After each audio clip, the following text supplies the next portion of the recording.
Hai guys, balik lagi di Cheers Project. Hari ini aku mau cerita alur film Silorama tahun 2011. Film ini menceritakan tentang monster sperma yang mengancam kehidupan manusia. Jadi, selama beberapa menit ke depan, aku akan menemani aktivitas gabut kalian guys. So, stay tuned!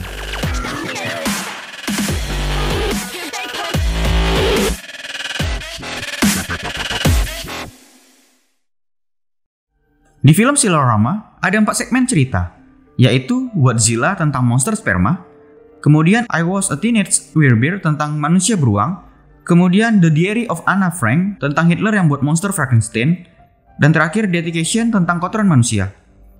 Jadi aku mau cerita film yang Whatzilla aja sama kalian. Cerita filmnya tuh gini, ada seorang dokter yang lagi meriksa sel sperma melalui mikroskopnya. Saat lagi ngecek sperma, seorang suster masuk ke ruangannya. Dia ngasih tahu kalau pasien bernama Miles Manson udah siap untuk diperiksa. Ada ya suster kayak gitu? Gunung kembarnya kayak mau berontak keluar. Mantap lah. Ini dia pasien yang namanya Miles. Karena spermanya nggak diterima sama bank sperma, makanya dia ngecek kualitas spermanya sama dokter spesialis saluran kemih. Dokter ngajak dia ke dalam lab untuk melihat kondisi sampel spermanya. Mikroskop pertama ngasih lihat kondisi sperma yang sehat dan normal. Tampak ada jutaan sel sperma di sana. Dan mikroskop kedua adalah kondisi spermanya. Pas ditengok ya kan, ternyata hanya ada 1 sel sperma. Miles pun terkejut nengok spermanya itu. Habis itu dokternya ini ngasih dia obat. Tapi bukan obat untuk meningkatkan jumlah sel sperma, melainkan obat untuk memperkuat spermanya. Dokter juga bilang kalau obat itu belum setujui sama dunia medis. Tapi si dokter yakin kalau obat tersebut bisa nyembuhin dia. Ya karena si Miles mau cepat sembuh, dengan senang hati dia menerima obat itu. Keesokan pagi saat lagi sarapan, dia teringat dengan obat spermanya. Walaupun sedikit ragu, tapi supaya cepat sembuh pikirnya, ya ditelannya lah obat itu. Habis itu di stasiun, Miles lagi nunggu kereta api untuk pergi kerja. Kemudian teman kantornya, Larry, datang ke sana juga. Karena tahu Miles masih jomblo, Larry mau ngenali dia sama janda muda, teman istrinya. Dan nyuruh dia untuk ngajak janda itu makan malam bersama besok.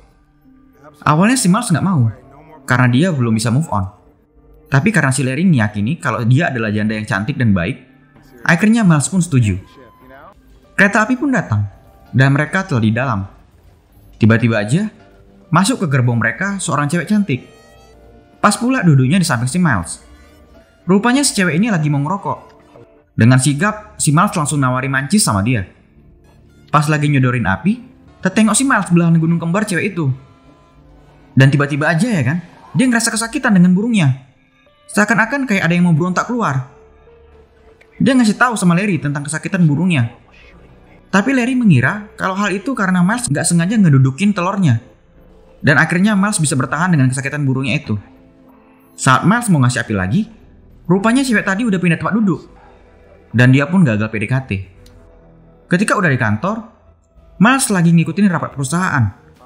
Saat rapat, bosnya mau ngenali sama karyawan baru kepada mereka. Rupanya karyawan baru itu adalah cewek seksi. Bengonglah semua yang ada di ruangan. Saat si karyawan baru mau persentase, jatuh barang-barangnya. Nungginglah dia untuk ngambil barang-barangnya itu. Si Miles pun langsung melotot, karena nengok pantat yang pas pula depan mukanya. Dan sekali lagi, Miles sangat kesakitan. Sekuat tenaga dia menahan sesuatu yang berontak ingin keluar dari burungnya. Sambil kesakitan, Miles pun minta izin keluar dari ruangan rapat. Setelah kejadian tersebut, Miles kembali mendatangi dokter yang kemarin. Dia ngasih tahu, setiap kali dia sange, ada sesuatu yang memberontak dari burungnya. Dan curiga kalau itu ada kaitannya dengan obat yang dia minum. Habis itu si dokter nyuruh dia buat coli, untuk lihat kondisi sel spermanya lagi. Dan tiba-tiba aja, si Miles menjerit kesakitan. Si dokter pun terkejut. Gara-gara teriakannya, sampai-sampai suster seksi pun berdatangan. Si dokter kemudian meminta sampel spermanya untuk dicek di mikroskop. Tapi si Miles malah bilang, kayaknya nggak perlu pakai mikroskop untuk nengok spermanya. Pas dikasih sama si dokter ya kan, terkejut si dokter karena ngeliat spermanya gede kali. Dan dia pun ngejatuhin gelas sampelnya. Spermanya ngeliat-ngeliat di lantai. Si dokter pun langsung nginjak sperma itu. Jebret! Pecah sperma itu. Miles dan dokter sangat syok dengan sperma aneh tadi. Dan menyadari kalau obat yang diberikan kemarin berdampak buruk sama sistem burungnya. Dan dia menyuruh Miles untuk berhenti meminum obatnya. Dan si dokter kemudian membawa sperma mati itu ke pusat penelitian Amerika. Malam kencan pun tiba. Dengan penampilan rapi, dia sedang ke rumah janda muda yang temannya kenalin kemarin. Saat dia ngetukin pintu rumah, sesosok janda cantik muncul dari pintu. Si Miles yang nengok muka cantik sama gunung kembar indah janda itu, mendadak dia langsung sange. Dan bersamaan dia kembali ngerasain kesakitan pada burungnya. Miles memohon kepada janda itu agar dibolehin minjam toilet rumahnya. Dengan terpincang-pincang, Miles menuju toilet. Dan setelah di dalam, dia langsung coli untuk ngilangin rasa sakit pada burungnya. Janda itu kemudian nelpon istri Larry dan ngasih tahu tentang tingkah laku anehnya. Tapi Larry ngasih tahu kalau hal itu terjadi karena Miles menduduki telurnya. Dan Miles adalah pria yang baik hati, gak mungkin dia macem-macem. Tiba-tiba si Miles berteriak sangat keras. Dengan sekuat tenaga, akhirnya sperma sebesar tikus Alaska berhasil keluar dari burungnya. Si janda yang mendengar suara teriakan itu, dia langsung nutup teleponnya dan pergi mendatangi ruangan toilet. Si Miles langsung ngejar sperma itu untuk membunuhnya. Namun Miles sangat kesulitan menangkapnya, karena sperma sangat licin seperti belut. Tapi akhirnya dia berhasil menangkap sperma itu, dan langsung memasukkannya ke dalam kloset. Miles kemudian membuka pintu toiletnya, dan si janda tampak sangat kebingungan, melihat apa yang telah terjadi pada toiletnya. Dan tiba-tiba aja ya kan, klosetnya terbuka.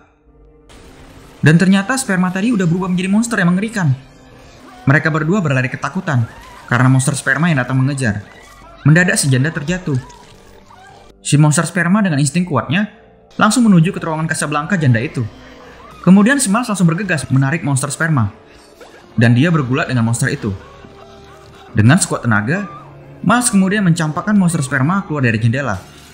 Dan si monster sperma yang masih hidup akhirnya pergi dari rumah si janda. Habis itu ya kan, ada seorang cewek lagi teleponan di taman.